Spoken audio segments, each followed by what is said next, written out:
What does this word make you feel? Happiness, fear, adrenaline? Maybe you feel motivated to work.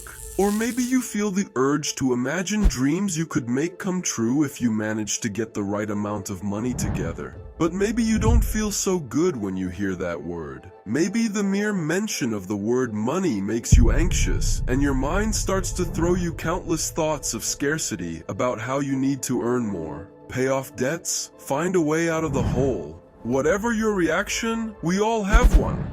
Because money is what makes the world go round. Whether it's your $2 coffee in the morning or your $3,000 rent, none of us goes a day without consuming, spending, managing, or merely thinking about money. It doesn't matter if you're a millionaire in a Lamborghini or if you're a homeless person watching that same Lamborghini go by. From any perspective, money is important to each and every one of us. But if it's such an important topic, capable of defining the course of our lives, why do we know so little about it?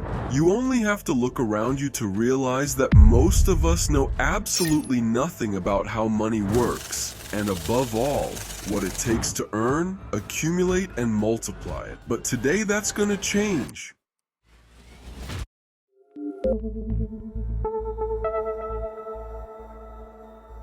Everyone knows that the internet holds countless opportunities for financial success, but hardly anyone can find them. No matter how hard you try, there always seems to be something missing. There's always a secret missing that nobody tells you. Maybe you've already given up and come to the conclusion that all those opportunities that are said to be hidden on the internet are scams. But there's one fact you can't deny. The internet has made many millionaires over the last few decades. It has brought people from absolute zero to a life of prosperity. Of course, many of these people simply had a lucky break in life. But what if you didn't want to rely on luck to accumulate wealth in the digital age? What if there was a replicable, surefire way of using the internet to make millions? I asked myself this question in 2013, and today, after I've already made millions online, I could come here and give that typical cute little guru speech. It's not about luck, it's about hard work. Come on, anyone can do it. No, not just anyone can do it. At least not without first understanding all the points I'm going to cover in this video. And amazingly, you'll need luck. But not just any kind of luck. It's actually luck that can be influenced by your actions. There are 4 types of luck that can appear during your journey. The first type is what I call blind luck. This is luck that happens by chance, for no apparent reason. You're walking down the street and stumble across a $50 bill on the ground. That's blind luck. It's random and unpredictable, and there's not much you can do to find it. The second type is audacious luck. This is the luck you create by taking risks, by stepping out of your comfort zone and doing things that other people aren't willing to do. It's the luck that comes from being brave and daring. The problem here is that it also comes with the risk of ruin. There's no point in taking out a loan to bet on an NFT that has appreciated 1,000% in the last few days, if the bubble could burst as soon as you get in. The third type is prepared luck. This is the luck that comes from being in the right place at the right time, but not by chance. It's because you've prepared yourself and done the necessary work to be there. It's the luck you create by preparing yourself for the opportunities that may arise. This is where things start to get interesting. That's the luck I've used to build my current internet business. In my last video, I told the story of how I lost the millions I built up in my last company and started Abraham without a penny of investment. In less than a year, I've managed to build a channel that earns me more money than I made in my last business. This happened because I was prepared. I spent a decade developing the skills and aptitudes that allowed me to build this new business and take advantage of the little lucky breaks that came along the way. For example, one of the channel's biggest leaps happened because I identified that Brazilian online casino scam that everyone must already know about, and I wasn't the first to talk about it. But then, why did the case only start to go viral after my video? Because I spotted the opportunity, used my storytelling skills to expose the complaint in a compelling way, and was lucky enough to have my video censored. Yes, lucky. It was because of this censorship that another big YouTuber decided to record another video, and the snowball started rolling in my favor. From here on in, you still don't have much control over luck, but you do have total influence over it. But the fourth type of luck is the most interesting of all. I call it probable luck. It's the luck that comes from being unique, being authentic, being yourself. It's the luck that comes from building your personal brand and attracting opportunities simply by being you. For example, if you decide to open an Italian restaurant exactly like the one Elon Musk is opening, with the same standards, structure, and food, who do you think is going to be luckier in business? Who has the highest probability of success? And I'm not even getting into the merits of competence. But it's clear that, given Elon Musk's reputation and name, the restaurant will attract an unimaginable number of customers. That's the luck I'm trying to build here at Abraham, and in a moment, I'll show you how I'm doing it. But there's no point in teaching you the icing on the cake if I haven't even shown you how to mix the ingredients. Let's start with a fundamental concept that has been distorted in the minds of every Brazilian since birth. Money.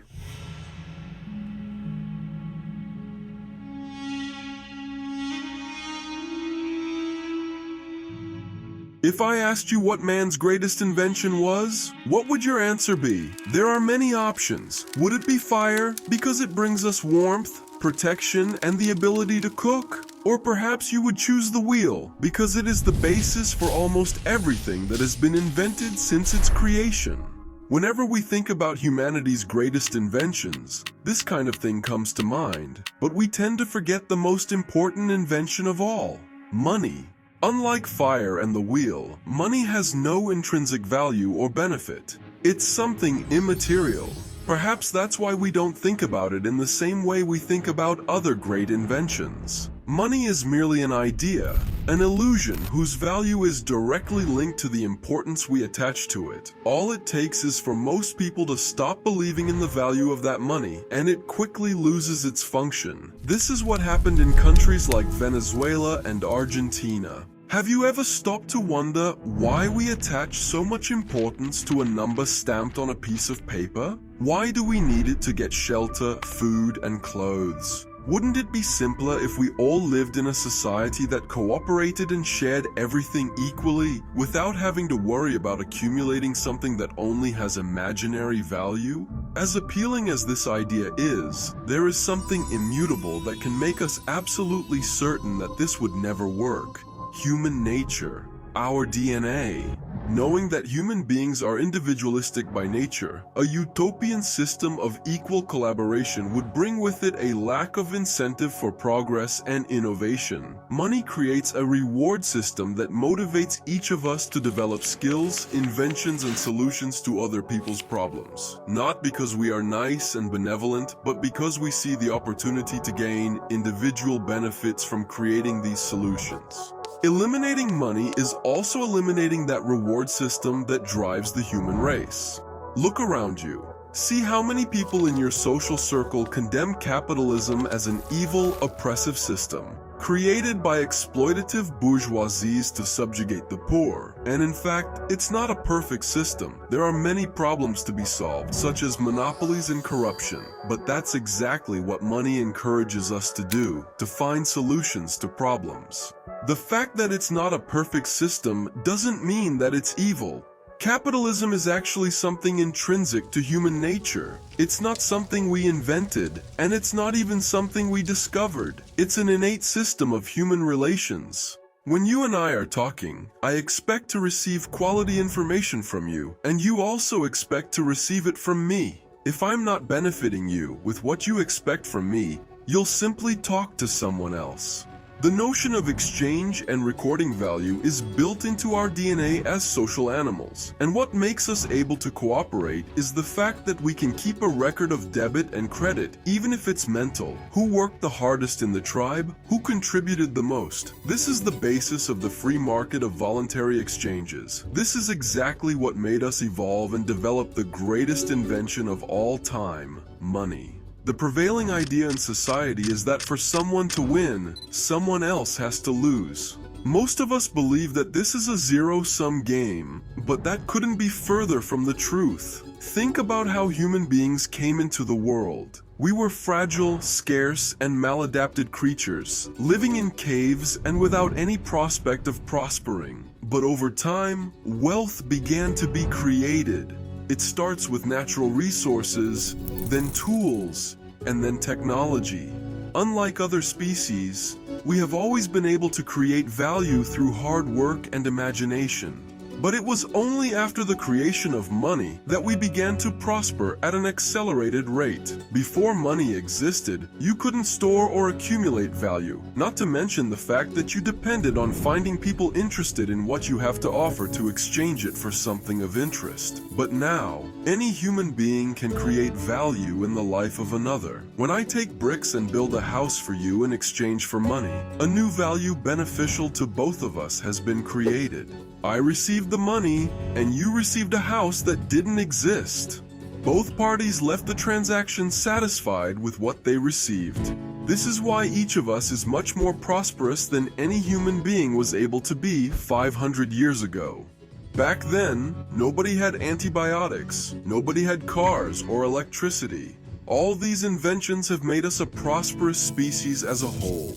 If you want to accumulate wealth, it's crucial that you understand a key foundation that all prosperous people in history have understood. Otherwise, you'll sabotage yourself on this journey. Value can be created. This is not a zero-sum game. If you understand money from this point of view, you'll always feel like you're in a bloody jungle. You'll always have an eternal sense of lack, that no amount is enough, and, what's worse, you run the risk of getting involved in unethical scams and destroying your credibility along the way. Once that happens, you'll never be able to complete the main piece of the jigsaw that's being put together in this video. You'll understand what I'm talking about in a moment, but for now, take note of this sentence. The money that goes into your account doesn't mean the value you took from someone else. It is the material manifestation of the value you are creating in society. This is the first piece of the puzzle to getting rich in the digital age. But understanding this is not enough, because there is a trap waiting for you around the next corner.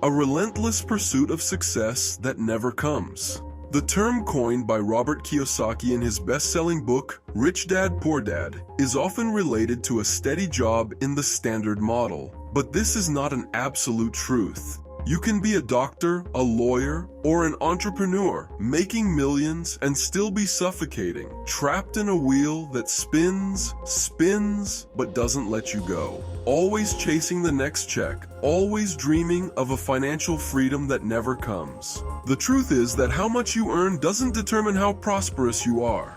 The real definition of a person stuck in the rat race should be one who lives on a constant financial edge. And to fit this definition, it doesn't matter who you are or how successful you are in your profession. All you have to do is neglect the most basic of financial relationships, the most fundamental of the variables that make up wealth, production versus consumption. Remember, money comes into your life whenever you create value, but the opposite also applies. Whenever you decide to consume the value generated by someone else, that money will leave your life. A hamburger, a car, a house. The final balance of this relationship between production and consumption determines your assets. And no matter how much you earn, if you spend an amount close to or even greater than what you earn, you're in the rat race. You may be thinking, but that's obvious. If it's so obvious, why is it that a rich country like the United States has some of its population in debt? The answer lies in a cognitive bias that affects most of us: hyperbolic discounting. The tendency is to prefer immediate gratification to waiting for future gain. The problem here is that the emotional part of our brain has much more power over our actions than the rational part. As a result, each of us tends to buy whatever our financial situation allows. If you get a raise, you might try to save the extra money for 2 or 3 months, but soon your emotional state will start throwing suggestions at you like, "Go on, rent a bigger house, buy a new car, then you'll put more money away. Come on, you're earning more now."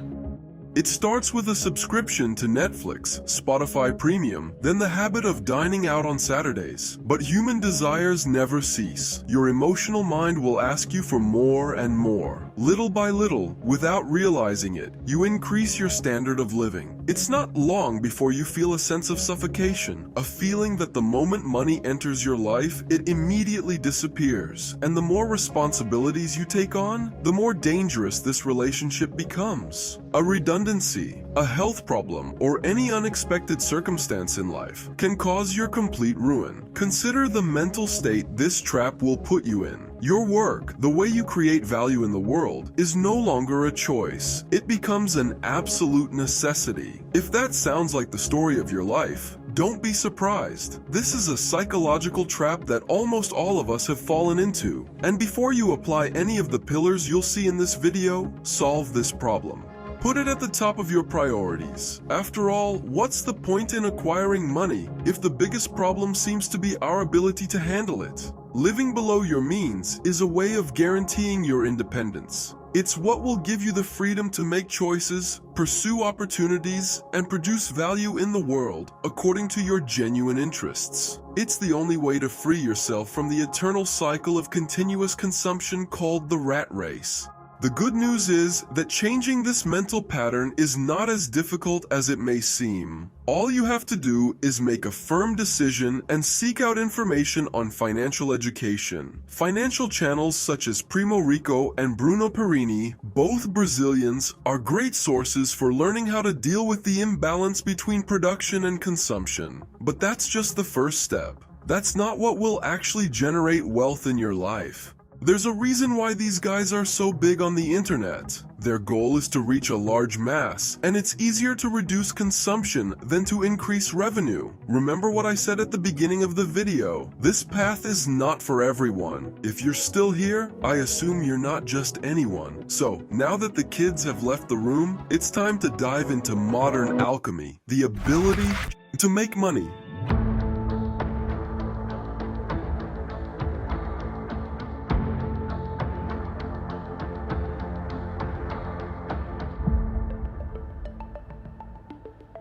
Money is the salary you get from a job.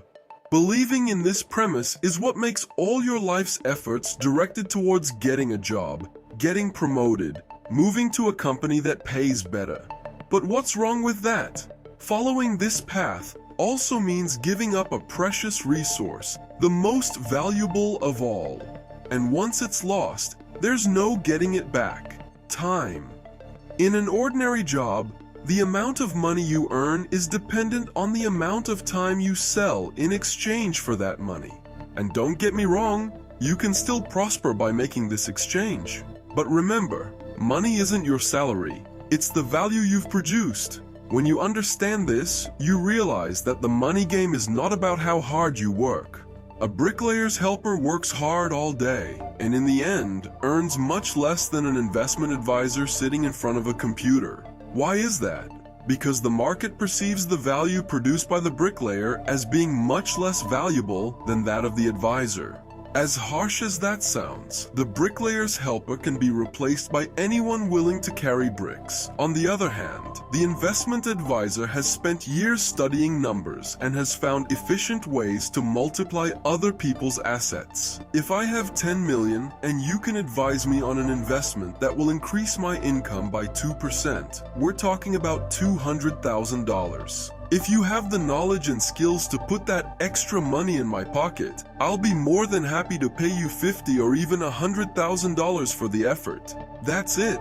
Without shedding a drop of sweat, in a short time and with little effort, you were able to make more money than a bricklayer makes in a year. This was only possible because you incorporated one of the fundamental concepts for generating wealth into your work: leverage.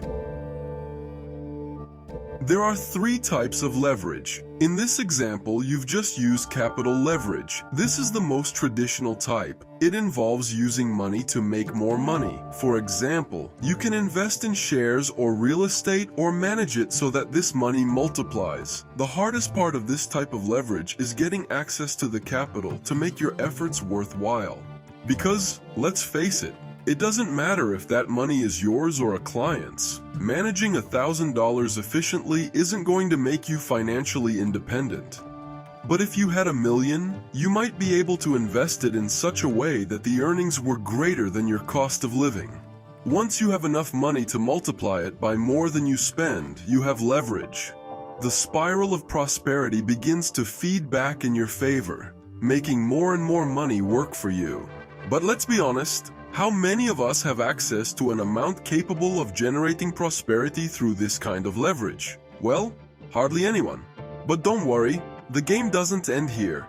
The second type is work leverage. This is the oldest type of leverage, which is getting people to work for you. Instead of building a pyramid in Egypt by carrying stones alone, you could simply get thousands of people to carry the stones for you.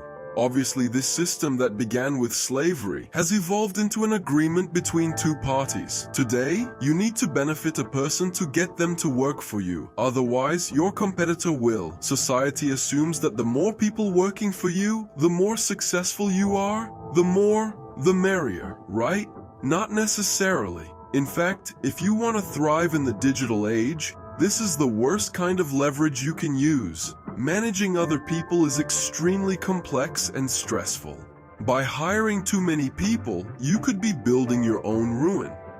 Yes, this was the kind of leverage that built the great entrepreneurs and millionaires of the last few decades. But we're in a new era, the digital age.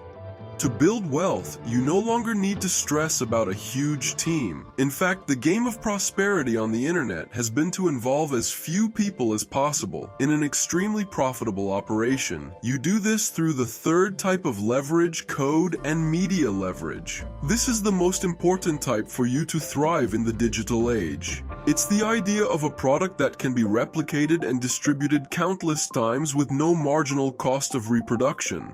This is a relatively new form of leverage that began with the invention of the printing press. This is the greatest opportunity the internet can offer you. Because a video, a podcast, a text, whatever the form of media, your message only needs to be published once and can reach millions of people without the need to do the work again. This is where the new fortunes are being made. When you work with code or media, your input is highly disconnected from the output. In other words, the effort applied has no direct relationship with the result. Let me explain further.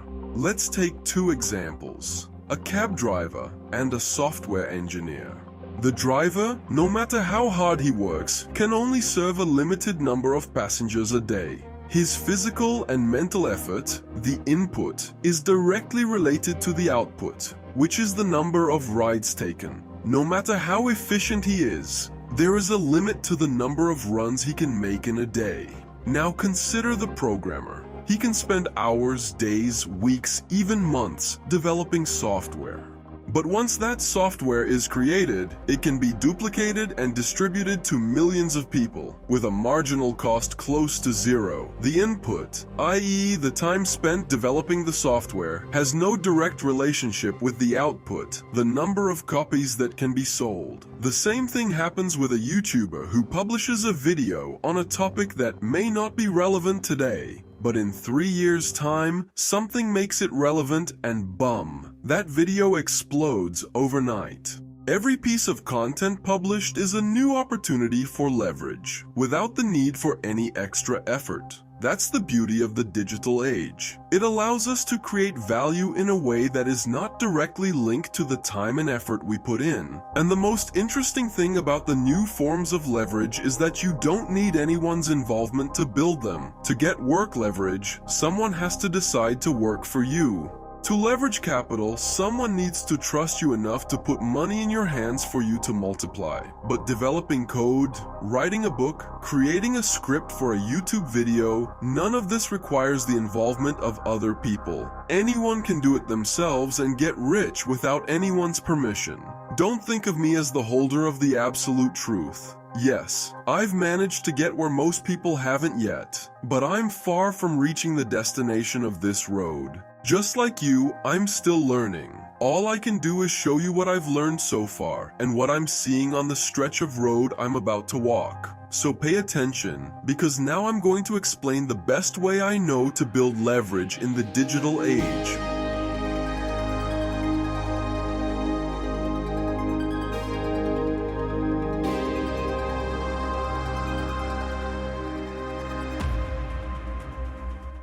If you want money, solve problems. It's already clear. Money is the equivalent of your perceived value in the market. The most efficient way to increase your value is to find a problem in the market, create a solution to that problem, and sell the solution on a large scale. This is the journey of entrepreneurship.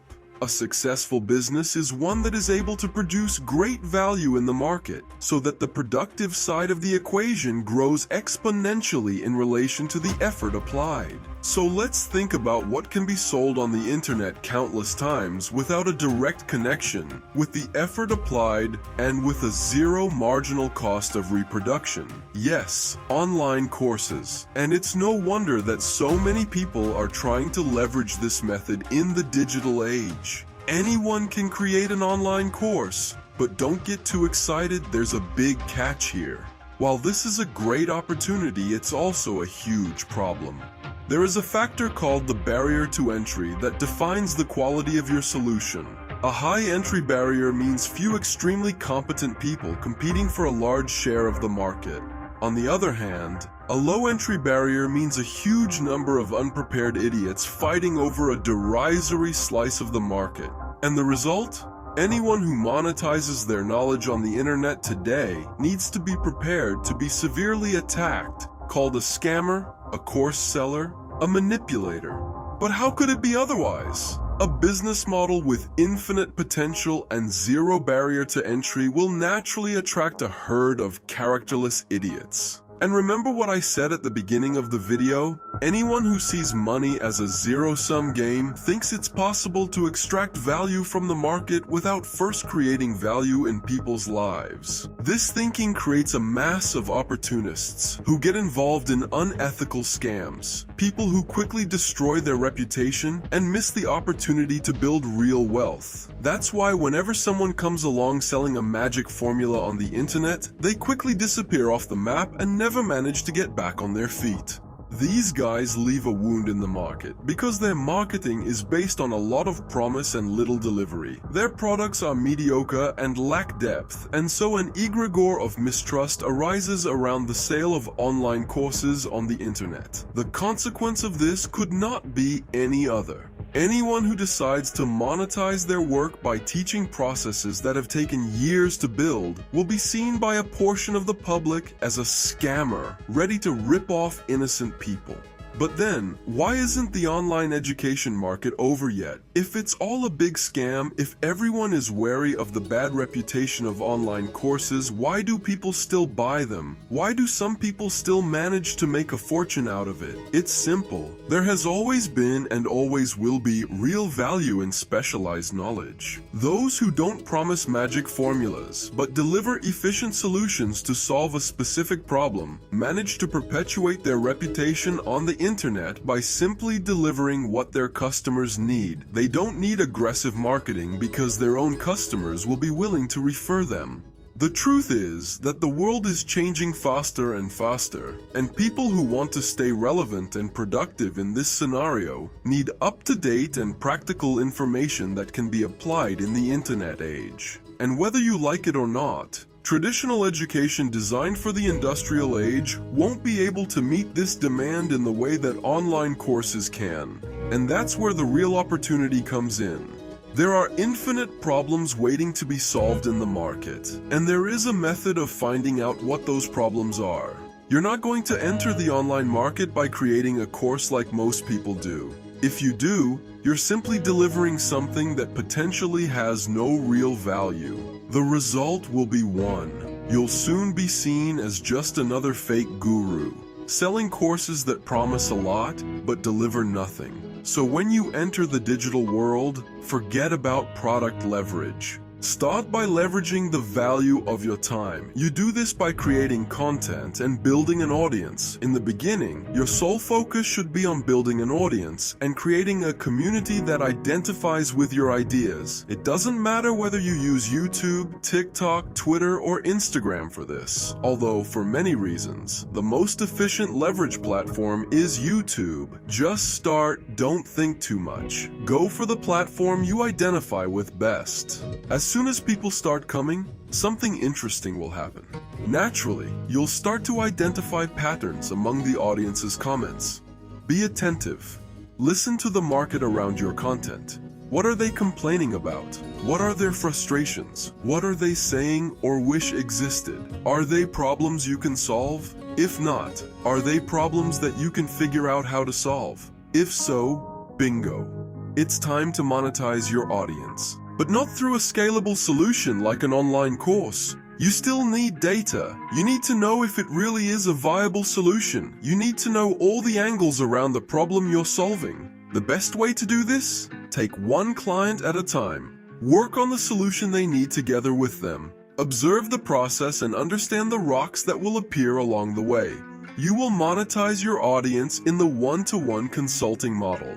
The more clients you serve, the more clarity you get about the problem and the solution. The more rounded the process becomes. Don't get me wrong, the fact that you don't apply leverage to your product doesn't mean that you're giving up leverage. In fact, what is being leveraged is the value of your time. The more you create content, the bigger your audience becomes. The bigger your audience, the more people will be willing to pay for your time.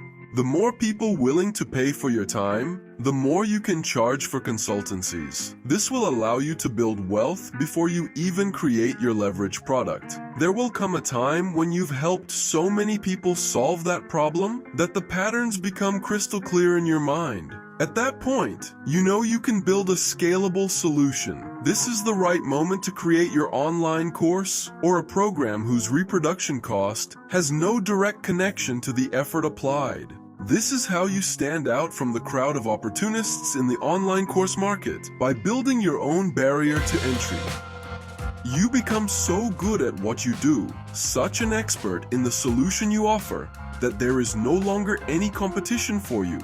No one is able to replicate or compete with what you do, because no one is able to understand the solution you deliver as clearly and efficiently as you do. The moment you reach this level, something even more powerful starts to play in your favor. Your name starts to spread behind the scenes, your perceived credibility increases. And that's when you start to enjoy the fourth type of luck I mentioned that I'm starting to build. Probable luck. The kind that comes from being you.